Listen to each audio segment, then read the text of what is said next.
Good evening.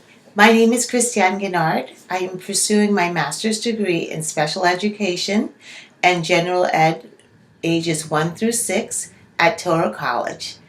I am currently attending the 602 class with Dr. Levy.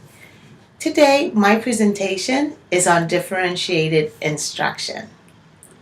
What is differentiated instruction? Differentiated instruction is based on the concept that students have multiple intelligence. This is a theory developed by Howard Gardner. According to Gardner, there are 8 abilities that are part of a student's intelligence. Students can display intelligence in the following areas: musical, which is rhythmic; visual, which is spatial; verbal, which is linguistic; logical, which is mathematical; bodily, which is kinesthetic; interpersonal, intrapersonal, and naturalistic. In order to accommodate these intelligence, teachers must differentiate their instruction to meet their students' learning style. Now, according to the National Center on Assessing the General Curriculum, differentiated instruction is a form of teaching that addresses student different learning styles by providing students with diverse ways to exhibit their abilities in order to maximize their learning. Why do we differentiate? We differentiate so that students with different abilities, interests, and learning needs can be able to access content in multiple ways. Differentiating takes us away from the one-size-fits-all instruction. There are 3 ways to differentiate curriculum. First way is through content. In this area, we focus on how our students will learn. The second way is through process. In this area, we focus on what our students will learn. And the third way is through product. In this area, we focus on how our students will demonstrate what they have learned. To differentiate through content. We differentiate our content by providing our students with reading materials with different level of complexity based on diversity of our students' learning levels. We offer our students with various means to access content that is aligned with our learning objective. For example, we differentiate through content by using audiobooks or using ebooks, using videos, using graphic organizers, so that students can be able to organize the information they've collected. We can differentiate as well by helping our students to highlight vocabulary words. Another way of differentiating is by teaching our students the skills to complete their task. To differentiate through process.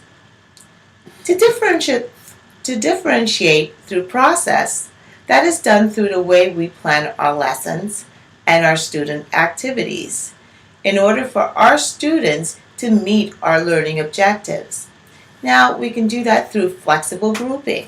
This means we use a series of grouping strategies based on our students' skills and abilities in order for our students to be able to be successful at learning and at completing their task.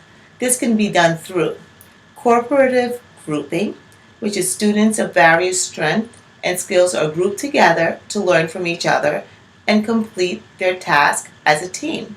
We can also pair up 2 students with the same level so that they can complete a higher level task, or we can differentiate by pair as well, pairing someone who's strong in one skill and who needs more help in the other skill, and they both can work together at completing a task.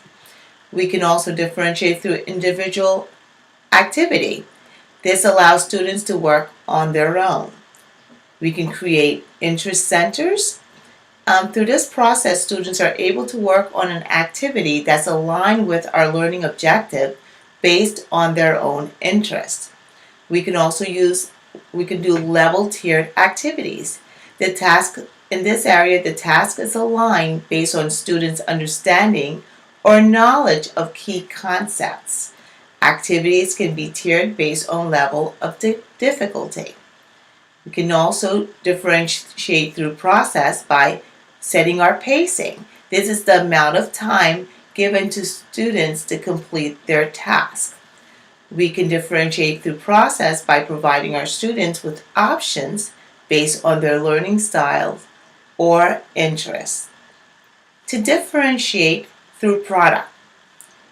We differentiate through product in the way we assess our students. We provide various ways of demonstrating their knowledge and understanding of our learning objective goals based on their learning style, their skills, and talent. Now, this can be done by providing our students with different choices to reveal what they have learned based on their multiple intelligence. We can provide our students with technology to make their presentation. We can allow our students with the option to write their assessment, or we can also allow them to write a play, write an article, or write a response to questions. We can also differentiate through product by changing the level of complexity of our student assessment based on tiered activities. We can also differentiate our product based on the way we provide our scoring for our students, based on the way we assess our students through their scoring. Guidelines for differentiation. The following are guidelines for us teachers to adhere to in order to ensure that our differentiation strategies are effective. The first one is clarify key concept and generalizations. We need to identify the key concepts we need to teach our students in order for them to be successful at accessing and comprehending the learning objective. Another guideline is to use assessment as a teaching tool to extend versus merely measure instruction. Teachers should use pre-assessment to find out their students' pre-knowledge of key concepts and understanding. This information should be used to allow us to create instruction that are based on what we know that they know, and in order for them to build on their prior knowledge. Also, another guideline is engaging all learners. Teachers should provide students with various means of instruction, such as videos, pictures, ebooks, in order to address all the different learning styles and to make sure our students that are visual learners, audio learners, and can be able to learn, but also providing them materials for our kinesthetic learners to be able to touch while they're learning, such as pictures. Another guideline is to provide a balance between teacher-assigned and student-selected tasks. Teachers should provide their students with choices in the means they can access content. Some students need technology to conduct their own research or create their own presentation. Others may need to access their content through technologies such as an ebook. We can also create centers and allow our students to learn content based on their own interest. Thank you very much for watching this presentation. I want to give you the information and where I have gotten my reference to the information that I have, to the presentation that I have completed. So my first reference is by Tracy Hall, who's a PhD at NCAC, and this was an information on differentiated instruction, effective classroom practice report, and this was done in 2002. The second one is through our textbook, which is Introduction to Special Education, Making a Difference, the second edition by Pearsons. The author of this textbook is Deutsch Smith, and this book was published in 2007. Thank you again for listening to my presentation. I hope you have enjoyed it and have a wonderful day. Thank you.